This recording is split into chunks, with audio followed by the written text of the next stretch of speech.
can't stop, won't stop, review time, it's review time, Lieutenant Mark, back, can't stop, won't stop, review for Star Trek on YouTube, looking at comments, let's go. We're tricking the algorithm by doing videos broken up like this more often, I think. Undertaker is back. Oh my god, Undertaker's back. He hasn't been undertaken yet. He's just Undertaker. He's not fully undertaken. When he's dead, he'll be undertaken. I happened in 17 seconds. If you don't know, this is from the episode 17 Seconds. And essentially, Riker is talking about a turbo lift ride that was 17 seconds, and death-defying stuff was going on, and that was the longest 17 seconds of his life, if you don't remember. And I think in this review I said, a lot can happen in 17 seconds. And then Undertaker said, I happened in 17 seconds, which means he was born in 17 seconds, conceived somehow in 17 seconds, I don't know. But thanks for the comment. Michael Papp is back. Oh my gosh. Who would have thunk it that the Pappster would be back already? With the Papp smear all over the channel. Papp smearing, the Papp comments everywhere, getting the Papp. A few uniform variations are okay. Do it too much, though, and the word uniform loses all validity. I know, right? But every time I bring it up anywhere, there's always somebody saying that, oh, well, you can have a million different uniforms. It's okay. And yet, every time you look in new Star Trek, it's a different uniform. It's like they take a season as a license to make a new uniform. Every time since 2017 when this stuff started. And you just try to tell me that it's not for selling stuff. Try to tell me that it's not for selling official merch. Right? That's what it's for. All we're doing is making a slight variation so that we can go on Amazon in 5 seconds and buy the new official merch or something like that looks different. That's got to be what it is. I used to like my uniforms one way for the whole season. Unless it's Deep Space Nine. And TNG. Technically, TNG switched its uniforms up because they couldn't handle... I guess the crew couldn't handle the Type 1 uniform. The pajamas. Because it was just too cumbersome and the material got too hot under the studio lighting. So they switched to those really bulky, ugly uniforms. My favorite uniform is the Type 1 TNG uniform, actually. When I do a lot of drawing in my spare time just for fun. I draw a lot, and I always draw that uniform. It's just so cool with the Type 1 where it's got the swoop here, and it's got another color division color band here, and then it's like slim, and it's like it looks very futuristic, the one piece. I really love it. I wish there was a way to realize it better so that actors could wear it and not like die in it. I guess it was really cumbersome to use. Okay, we got a comment chain here. Michael Papp 5518. The digital de-aging for Riker and Picard were fine. Didn't come off as bad to me. Yeah, that's totally subjective. There's nothing I can say. It's just, it is what it is. To me, they just looked a little bit smooth. I don't know. Minban 73. Look at that. I never seen him before yet. Maybe I saw him. I don't know. Minban, I guess. I have no idea who this is. Younger Picard still had the old man voice that needs a good throat clearing, though. I can forgive it. They didn't need to spend the extra dough to de-age the voice, too, in my opinion. They could have avoided the entire scene. Yeah. Like, here's the thing. There's a certain logic behind what both of these people are saying. Like, you could... If I wanted to write the scene, you could just... And it was a good scene, and we needed it. You can just hand wave it away. Don't worry about it. Just don't worry if it looks a little weird. That's one way to look at it. Another way you could look at it is to actually write your way around it. Write it so that you don't need the scene. Right? If you're not sure about something, it's always better to avoid it, especially if you can write another scene that doesn't need it, that's better. But if you can't, at the very least, don't draw attention to it. like make the shot so where you don't really look too hard at Riker or Picard or something like that. I don't know. But there's logic in both of these arguments here. I mean, I didn't think it was perfect, but I didn't like dock it points for like, oh, Picard looks a little weird. So what? Like, it's not that. I mean, the point of the scene got across, right? That's what matters. So thank you, Michael Papp and Minban. Or Minbari. Minbari. Is it Minbari? Yeah, it is Minbari. Sorry, I mispronounced that. I have a really hard time seeing. I can't see anything. Michael Papp again for the same episode, 17 seconds. Yeah, that was silly. Just one of those TV things, I guess. And I'm going to have to look this up on my Y-phone here, so I can see what you're talking about. Isn't it cool that we can look at things, like, while we're looking at things? It's crazy, I know. I don't want to do it on the console here because I don't want to mess up the video recording. Yeah, that was silly. Just one of those TV things, I guess. Haha. I guess what you're saying, and guess what I'm saying, is that we needed to make it so Picard didn't know about his son. The problem with that is that it falls upon Beverly to come up with the reason. So it's just like you had to dunk a little bit on Beverly to get this to work, which is unfortunate. Like, I don't like this writing where we have to make somebody stupid. And unfortunately that happened multiple times in this season. It happened with Beverly, it happened with Troy. A little bit with, it happened in a different kind of way with Worf, I think. But I wish there was a better way. How do you introduce a long lost son that one of the parents knew about without that other parent coming off as, delinquent in some way? It was a little, like I said in the review, it's written backwards. We need this to happen, and then we have to reverse engineer the logic until we can make it make sense. And I was totally on board with everything in this season until like episode 7-ish, maybe 8. Like, I was totally there for it, and then it kind of lost me in the last 2. You know that if you watch my review. But that's just me. Like, I can totally see, like, this season's kind of different, where if I didn't like the last 2 episodes, I can see where somebody else would really like it. Like, it was kind of, in Picard season 1, season 2, I had to really strain my brain to see how somebody could like it. I know for a fact there's people that like those 2 seasons. That's great. But I have a harder time understanding how that works, as opposed to with this season. I can understand how someone would like the whole thing all the way through. So thanks, Michael Papp. I buy Crusher's reasoning. She was still wrong entirely. I think the way things were handled went about as well as can be expected. Picard is 100% justified his anger, yes. His sense betrayal, I do think Crusher made sense, but that didn't mean she made the right choice. Her decision was so wrong. Of course it's wrong, the logic here was that Picard was constantly in danger just by virtue of being Picard, and therefore it was bad to keep him around his son. And we know now that he was scared about being the type of father that his father was.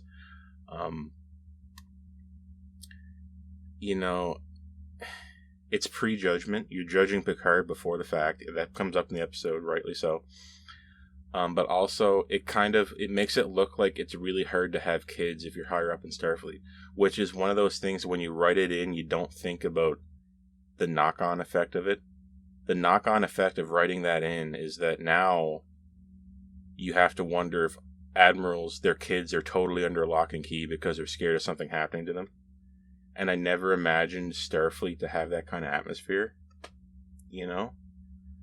I always kind of thought that security of your admiralty and security of your high-powered captains was pretty good on the whole. Like, when you extrapolate upon what you're actually seeing on TV, you extrapolate upon what you're seeing on board the Enterprise, you can assume certain things about Starfleet as a whole. And one of those things is that you're generally pretty safe, past TOS at least, So it just kind of had a weird knock-on effect of making me wonder about Starfleet personnel's family that I didn't want to have to think about too much. It gives me the ick. Gave me the ick. I did also want Conspiracy Buzz to come back. Who didn't? I do like the Founders being behind things, though. Changelings are a lot of fun as antagonists. I like Changelings too. I don't like retreading stuff. I like the future. I like when new things happen. I heard the writers looked over to the production crew all wearing face masks and thought, we better not bring up conspiracies. Take that as you will. It kind of wasn't the Founders. It was more like rogue changelings that we learned later. But again, every time you bring something back, what you're doing is opening a closed book. And if you watch my review for episode 10, you know how I feel about that. Once it's closed, well, leave it alone.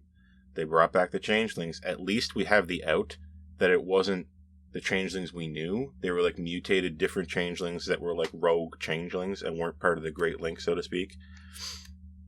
So it wasn't really the Founders, quote unquote. But we have that as an out. It just means that we ended up with changelings that were bad. That just kind of sucked. I don't know. But they are, logically speaking, just being honest, it is fun to fight changelings, right? If only they weren't a stepping stone to a much more powerful villain in this season, which they were, the Borg Queen. So Minbari is back with another comment there, reply to Michael Papp. Another comment string. Riker kicking Picard off the bridge as he did was my least favorite. Yeah, that killed this episode for me. It doesn't make any sense to me either, I guess he says. Riker needs to apologize. He did. Interestingly, when I watched this episode and the next episode after it, I remember saying, put the beginning of the next episode at the end of this. Immediately afterwards, Riker is tripping over himself to apologize to Picard in the next episode. Like they heard what I was saying. Like he just had a geriatric moment and he forgot how ships worked. Riker was the captain. Literally at that time, command was transferred to Riker. He turned around and he told someone else on the ship, "You just got everyone killed." The captain.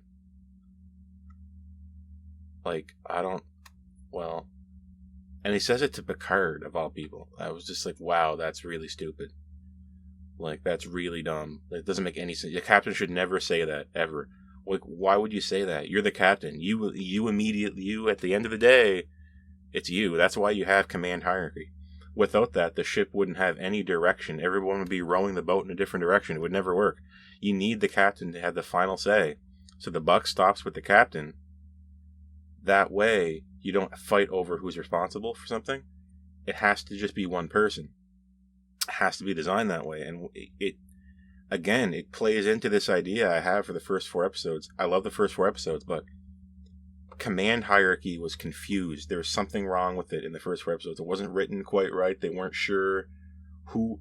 You can't have a ship with Riker, Shaw, Seven, and Picard all kind of trying to be in control of the ship, unless you intentionally wrote it that way. And I kind of just, it went over my head or something. Like, what was it trying to say by confusing the command hierarchy? I don't know. But to me, I didn't like that. Picard standing there like Biden when he pooped his pants. Minbari says, and I don't remember that happening either. Did that happen in 200 and some years ago? It's 22:53 right now for me. What? I'm afraid I don't get it. I don't get it either.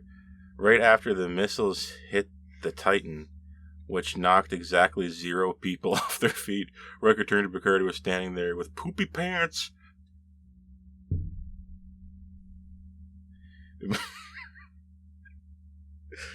Imagine if in Star Trek somebody just pooped their pants. Oh, well, I guess I pooped my pants. I guess we're dead now. Hey, these people are pretty old. I don't know. Yeah, the missiles torpedoes hit the Titan. Riker turned to Picard, who was standing there with poopy pants. I guess Picard pooped his pants. I guess if you watch this episode again and you go frame by frame, you can see the exact moment where Picard pooped himself. I don't know, but thanks, Michael Papp, and thanks, Minbari. Again, there should have been a bit of glow to the goo. Let's see what that's about, actually. I'm curious about that. Like, what exactly was I saying here? It looks like spaghetti sauce with some cheese mixed in. Like puke. I still think that. So you were saying there should have been some glow to the goo. Mayhaps.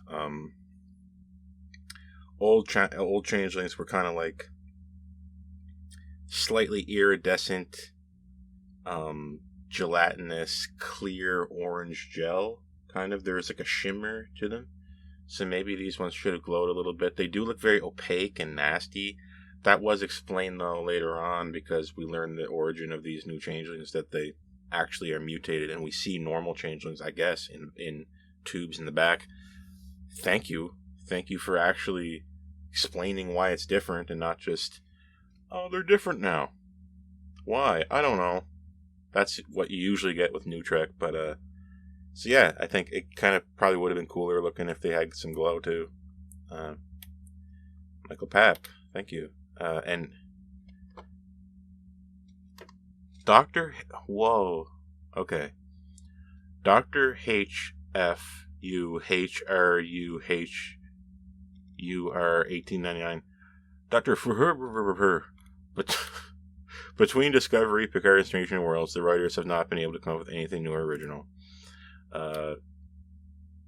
Nothing interesting or unique, no exciting new villains, just piggybacking on the imagination and talent of writers from past Trek. Check out Prodigy. Season 4 of Discovery had some new stuff. Yeah, I mean, on the whole, you're pretty correct. Strange New Worlds unfortunately tried to bring back the Gorn and made them look really weird and strange. There's fundamentally not much new Strange New Worlds, not much new in Picard, Season 1, 2, or 3, unfortunately. Doesn't mean they're bad, it's just not new, quote-unquote. But the new stuff is, the new adventures are kind of in, like, Prodigy and, like, the last season of Discovery, kind of. I'm not saying that makes them better, I'm just saying it's different, I agree to a point. Season 3 has borrowed heavily from other episodes of movies. The writing is lazy and uninspired. Why must it always be villains? Conflict was always part of the TOS and Star Trek. And STNG. Star Trek Next Generation. But not every episode. Modern Trek is trying to appeal to gamers. I've never seen that before. That demand nonstop action and violence. The writers have given us a very dark future for the Federation and our beloved characters. I would agree. I don't need villains. Why is it when we nowadays think about this? We're now accustomed to the thought that when a new season of Star Trek starts, we're wondering who the villain is. Is that right? Should that be what's going on in Star Trek? I don't think so. I don't want to be in a violent, weird future. I'm happy here in 2253 where it's a little bit frightening and we could die at any second, but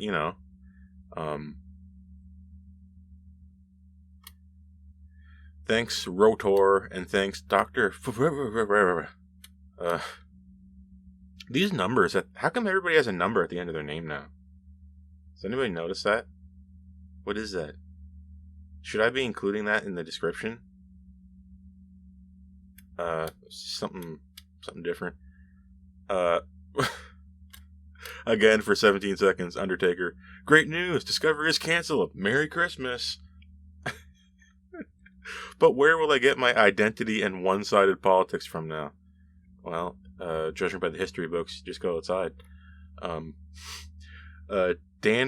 Dandelion down.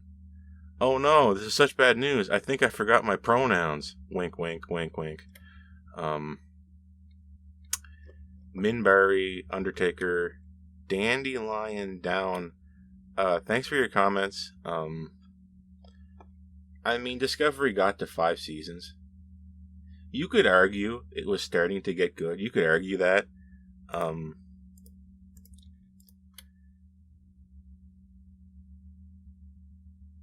mean, it had its run. It's one season longer than Enterprise.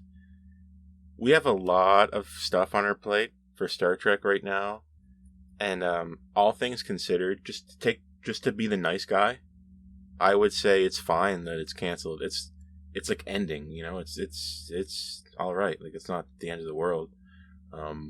If I was going to be a bad guy about it, I would say like, oh well, it deserved it because it was bad. It kind of, well, you know what I think. So thanks Minbari, thanks Dandelion Down, and thanks Undertaker. I guess season 5 is the final season. Again for 17 seconds. This is still set in the dark and violent New Trek universe. Is it? We saw the Constitution class later on. The Constitution class. This one.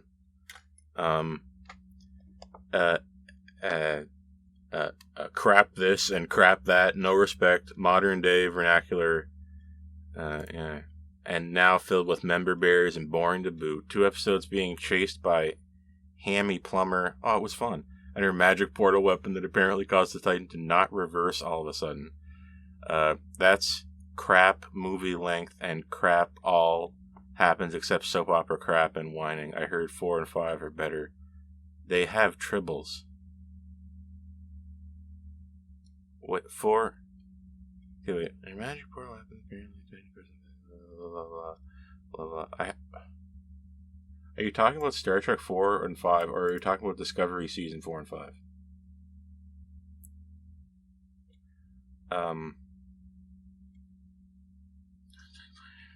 Filled with berries and born to boot. 2 episodes being chased by Hammy Plumber. Okay, magic portal weapon that apparently caused the Titan to not reverse all of a sudden.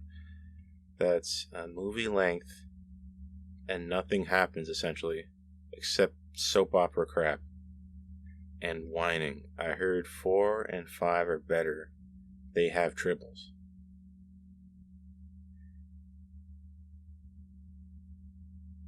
Okay, you're talking about episode 4 and 5. This is episode 3. So somebody who had already seen 4 and 5 told you there was tribbles, but I don't remember seeing a tribble in Star Trek Picard Season 3. I don't remember a tribble in... Maybe I'm wrong. I don't think there was a tribble in Star Trek 4 and 5. Maybe. It's been a while since I watched them. And I don't think Season 4 and 5 of Discovery had tribbles. So I don't know what... I mean, thanks a lot, Minbari, but, Trekcannon! Here we go!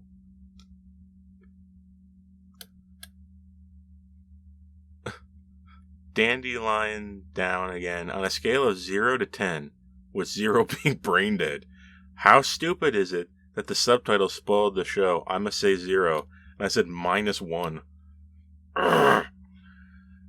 If you don't know, I had the subtitles on for this episode, and it said Changeling for somebody's name for the text. So I found out before the end of the episode, or when it was supposed to be revealed, that it was Changelings. So I found out like a half hour before. Thanks.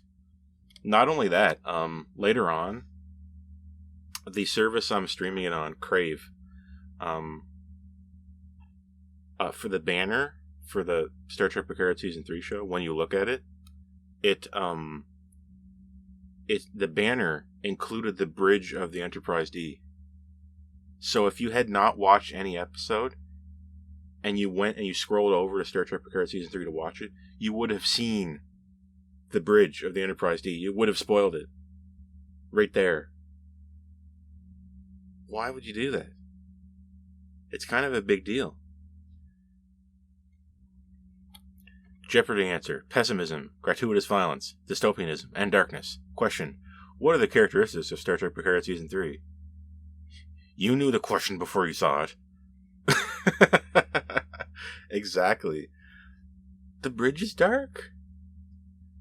People are getting killed. There's secrets. Trust no one, not even Starfleet. It's a good season despite that. Like, imagine how good it would have been if we didn't have any of that stuff. We had a bright ship. You know, there's the feeling and the emotion crowd, and then there's the logic and the reason crowd. I'm trying to have a foot in both, but I don't see why we can't please both. Why are they exclusive? That's what I never understood. I think you could do both here. You could have the action and the excitement and the bright bridge, you know, and the positive attitude. I think you can do both. I think people are hungry for both. We're not quite there yet, but sometime in the future, you know, the future, they say, is an undiscovered country, after all. We're going to discover the country of the next era of Star Trek. We're going to get past this quote-unquote new Trek, and we're going to the next generation. Whatever that is, pie in the sky. But it's going to be better. Maybe this is just, this season 3 being a little better. Maybe this is just, you know, like the next generation knocking on the door saying, okay, we're coming around. No more member berries, no more violence, no more dark stuff. And are we going to let it in? Beverly says she wanted to protect her son from Picard's dangerous lifestyle. However, Jack says she is an equal partner in his activities, which includes running guns to both sides in the war. I know there was a little bit of hypocrisy there. I want to keep my son safe from Picard and dangerous stuff. Let's be pirates. He's an equal partner with me, and we do almost die all the time. You know, a lot of stuff has happened in 30 some years. Wink, wink, and that's why I can fire the guns on the Enterprise now this good. Which means we've been in a lot of battles. Which means it might have been safer just to leave Jack on the Vineyard. You know, picking them berries and squishing them down and making the drink that makes you wobble around. I think maybe if you had watched the first 2 seasons of this, you'd be thinking, wow, Jack should have probably just been on the Vineyard with Picard where nothing ever happens. Maybe, you know, maybe should have left him there. Left him in London. That's where he went to school, apparently. And we're on to the next episode, No One Scenario. Given this episode had time to simmer, marinate, boil, bake in my brain for a while, and I think it's a little better than I was a little hard on it. I think probably should add 0.5 to that review score, whatever it was. Undertaker, we are such battered wives now that it doesn't suck as bad. Now passes for good Trek, or is this even Trek? Well, I mean, you're not wrong. It is a unique pleasure to be able to look forward to an episode of Star Trek. When Picard Season 1 was on, I don't think I ran this channel back then, but when that was on, there was a few days where I literally forgot it came on. I missed it. I missed Star Trek. I forgot that it was on because I cared so little. I came away from... It was a few episodes of Picard. I remember I watched it. It was like Season 1. I watched it, and I was sick after watching it. Like, my stomach was sick. Like, I had to, like, take a break for a while. So, you know, doesn't suck as bad, and I can kind of almost be a little bit excited about it. Forgive me if I'm a little bit, you know, into it, if that's the truth, and it's not as bad, Undertaker. But, I mean, your point stands. It's not illogical to assume this. Sam 635 daily. No, it's not. It's not Sam. It's earn 63.5 daily. What kind of name is that? Apparently, I can earn $635 daily. I don't know. Earn 635 daily. Success does not consist in never making mistakes, but in never making the same one a second time. Truer words have never been spoken. Everybody makes mistakes. I mean, it's possible to lose and commit no errors. You know, it's possible to do everything correct and still lose. But as long as you don't do it that same way a second time, I guess you're not stupid. So thanks a lot, George Bernard Shaw, and thanks a lot, Earn 635 Daily,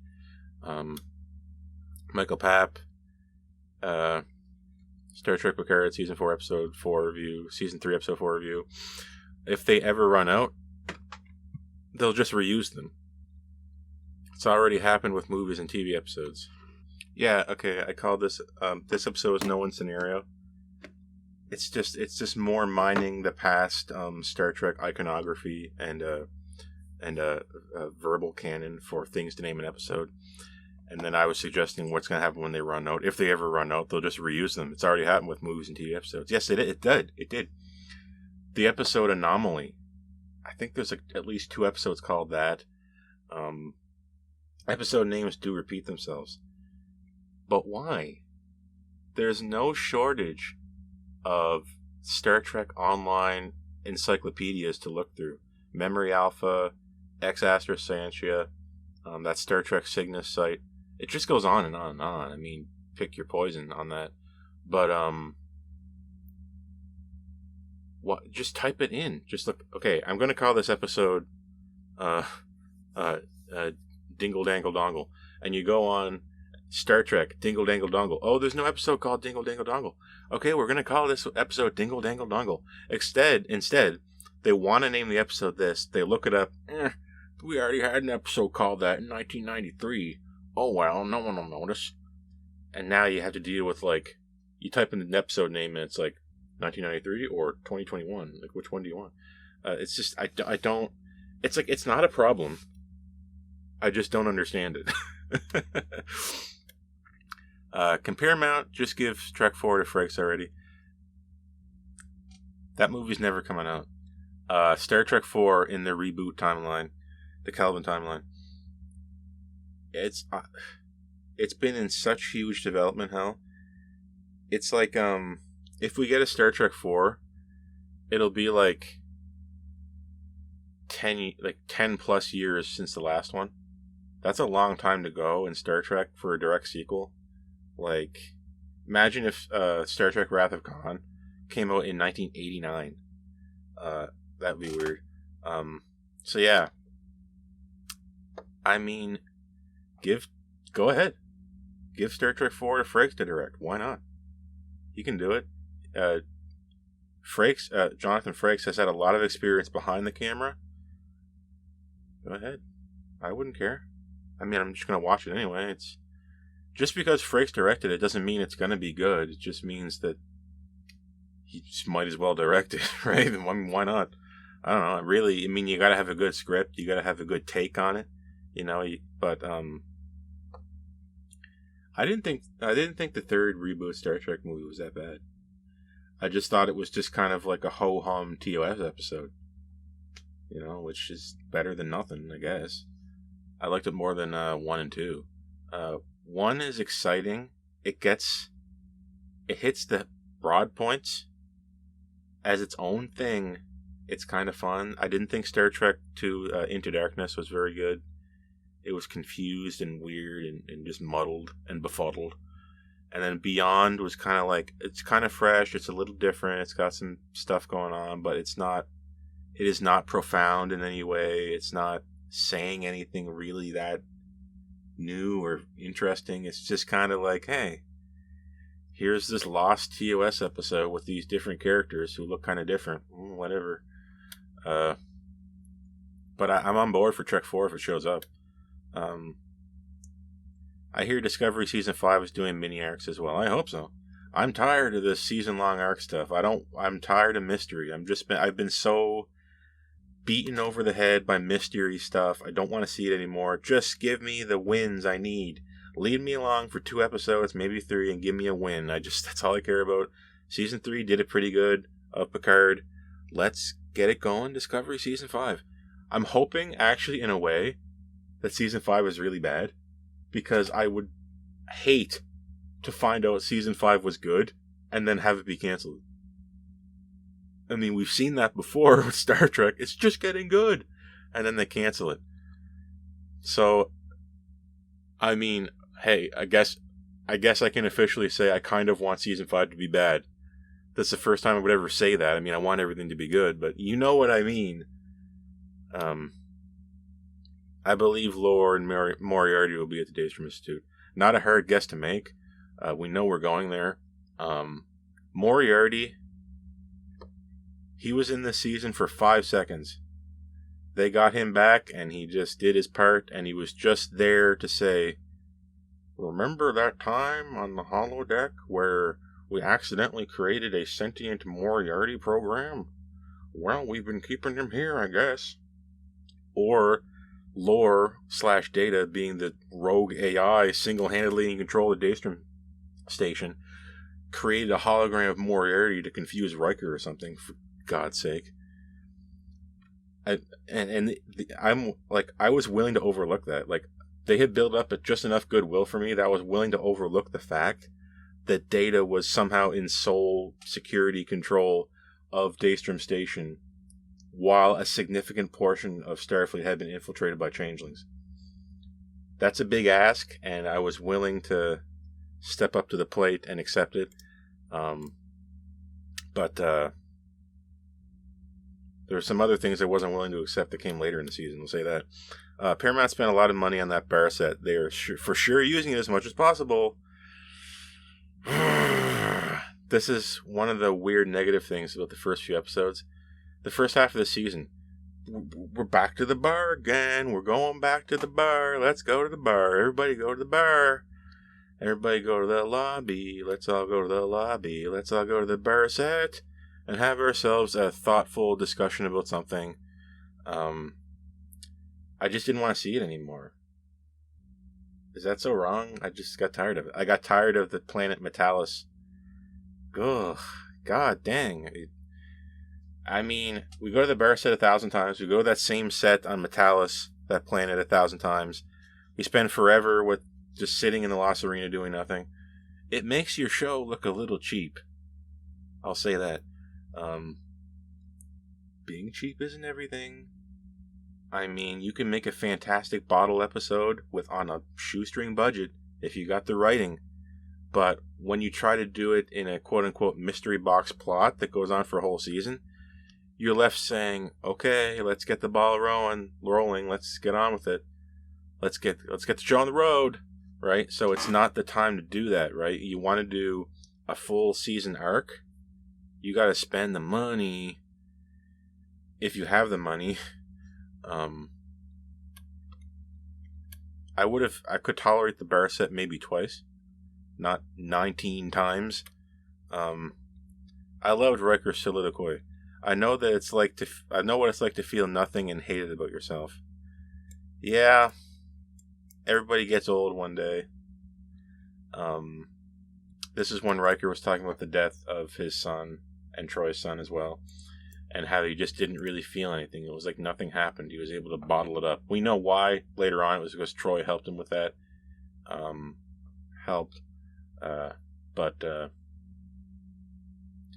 Yeah, everybody gets old and jaded, and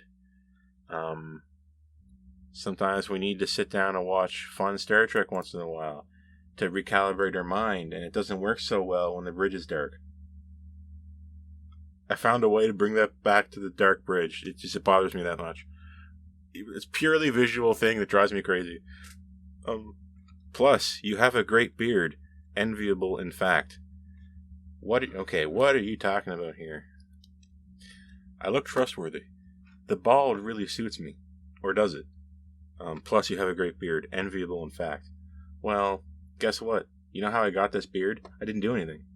It's easy. I don't do anything. I don't shave it, and it becomes like this. It's easy. You should try it. Unless you're one of those people who can't grow one. And then you gotta go to the Halloween party store and buy a fake one. That'll work. Breaking down the sci-fi stuff into an easily understandable metaphor is classic Star Trek dialogue. Yeah, I would say so. Don't simplify it too much, though.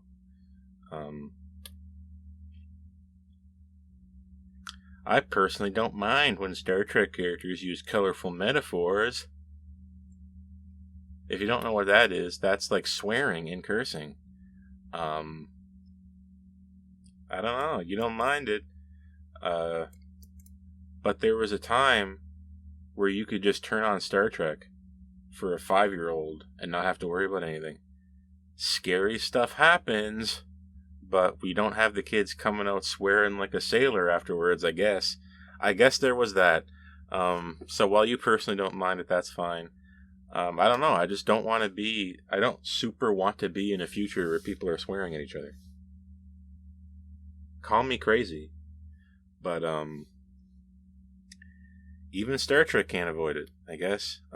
So thanks, Michael Papp.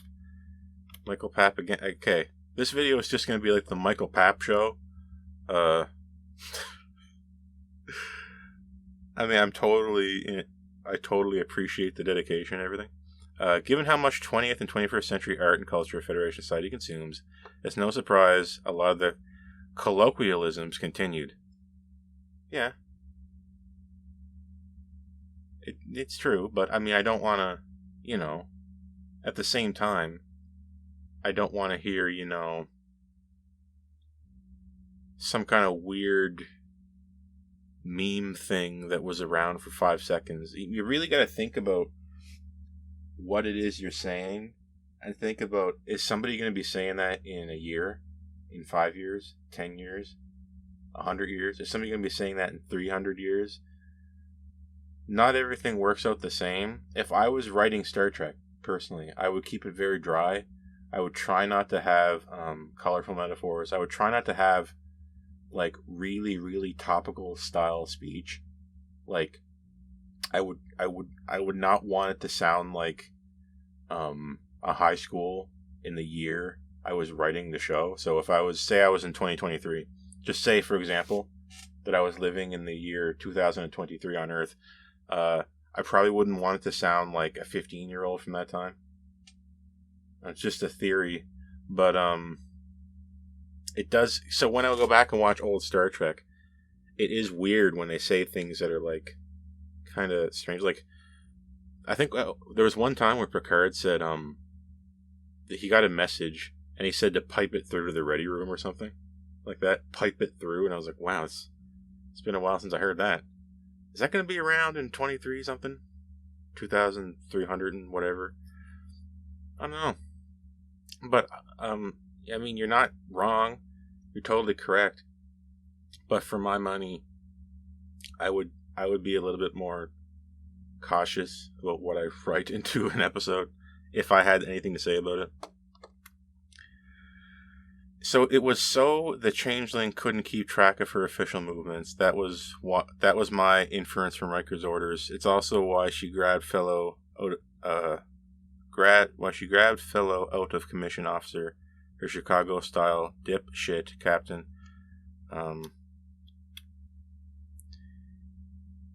Yeah, I was saying that I know you want to. Yeah, this is when Riker was saying that Seven could, now that she was not in active duty, she could do things that couldn't be easily as traced, I guess what you're saying, by the changelings, maybe? I guess it's a reasonable assumption. It's also why she grabbed fellow out of commission officer, her Chicago style dipshit captain, to use their words.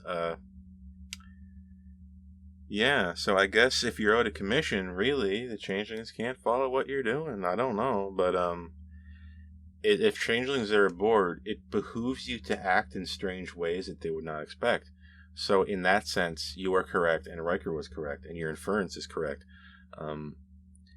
If I knew the ship was infested with changelings, I probably wouldn't do anything I would normally do. I'd probably just try to do the opposite of what I was going to do, right? Don't be predictable, I guess.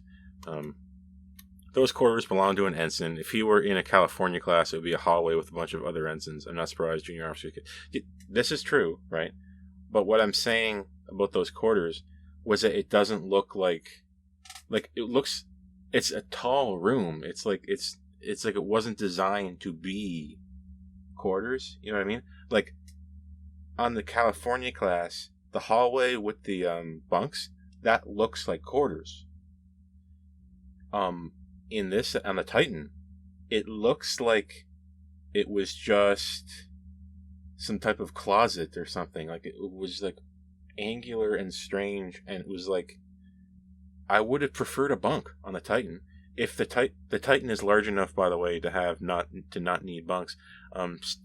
Little known fact, I guess. Star Trek ships are often very oversized for their purposes. Galaxy class, for example, if you look at the internal area and the internal livable area, it would be conceivable that you could go a whole day without seeing anybody.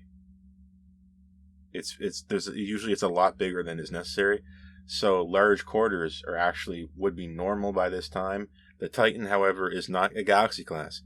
I still think, however, that the quarters should look like quarters.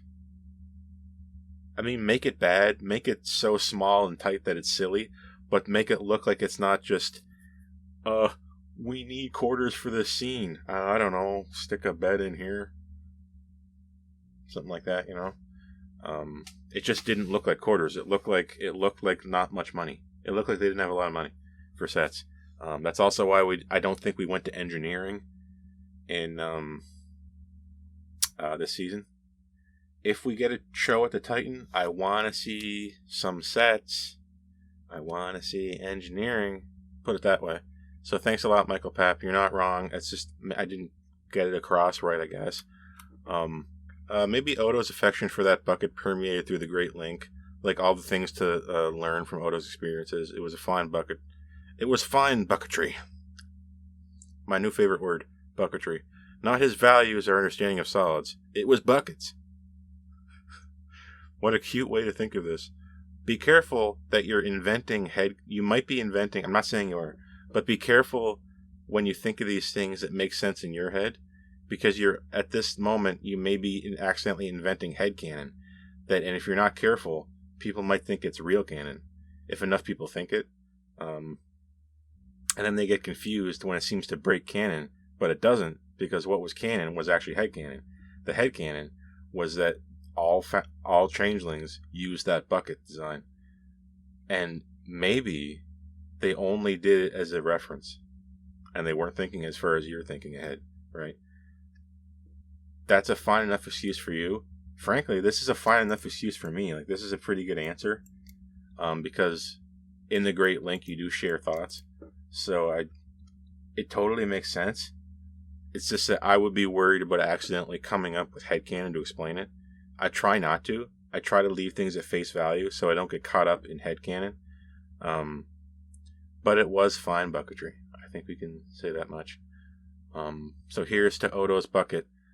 I got misty-eyed myself. No one's near. Yeah, there was a few moments in this season where I was thinking thoughts that would lead one to experience leakage of the eyes.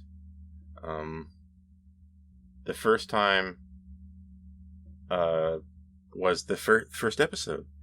It wasn't anything in the episode itself. It was the credits. I remember I was watching the credits,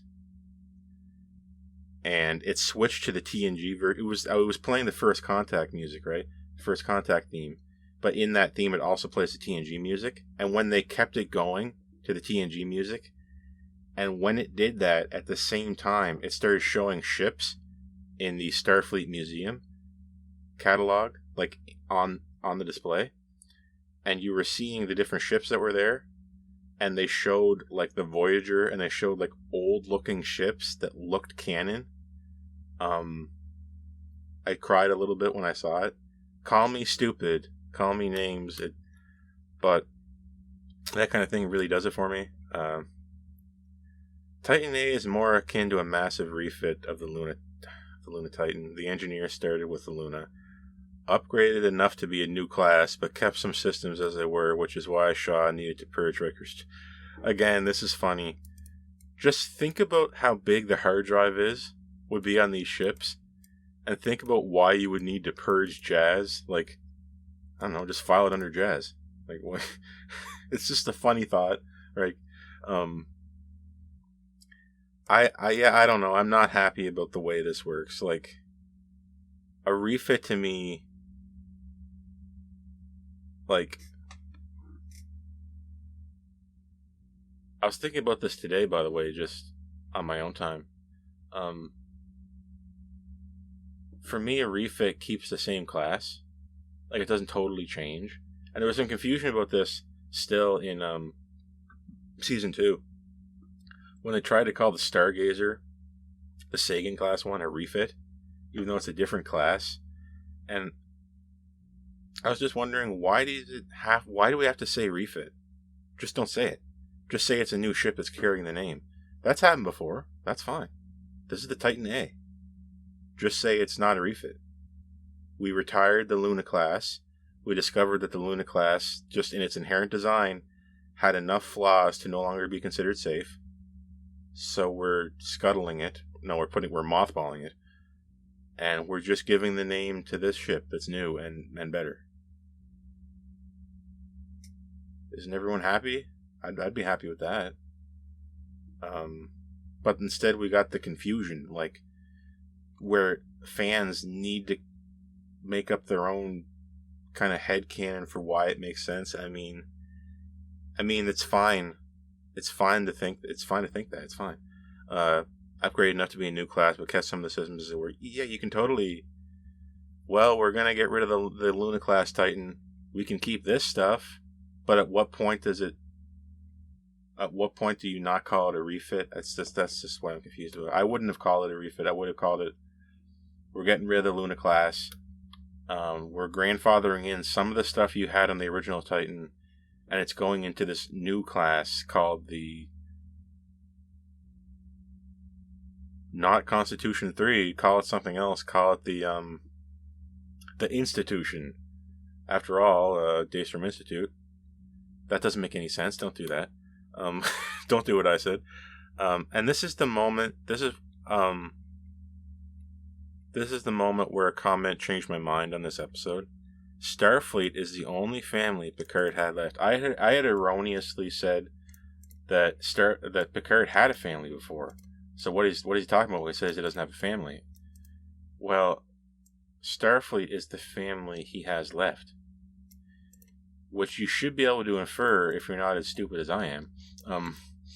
But I was thinking, like, no, he's had a family. Okay, no, all that family's gone. So Starfleet is his remaining family. But you can't say that to young officers or cadets, right? You can't just say, it was the only family I had left, because it then begs the obvious question, what happened to your family? So you can't say that. So the only thing they could say was, I guess it was Picard saving face and just saying, it's the only family I ever needed, wink wink, right? And I mean, call it headcanon, whatever. That explanation worked well enough for me to change my opinion about it. I was like, okay, yeah, maybe that's the case. It was the only family he had left. So thanks a lot, Michael Papp. Like I said, No Win Scenario is an episode I'm coming back to and liking a little more. It's not my favorite, but I like it a little bit more now. Jack was around 17 at the time of the flashback. Not hard to believe he'd be emotional. Yeah, true. But I thought he was 18. Was he not 23 in the current time of Picard Season 3? And did they say that was 5 years ago? I'm not going to go back and look just for the sake of this, but it's a stupid thing to be worrying about. But I thought he was 18. Don't even bother looking it up. It doesn't matter. But the point of the comment is, it's not hard to believe he'd be emotional. Yeah, that's true. But you know,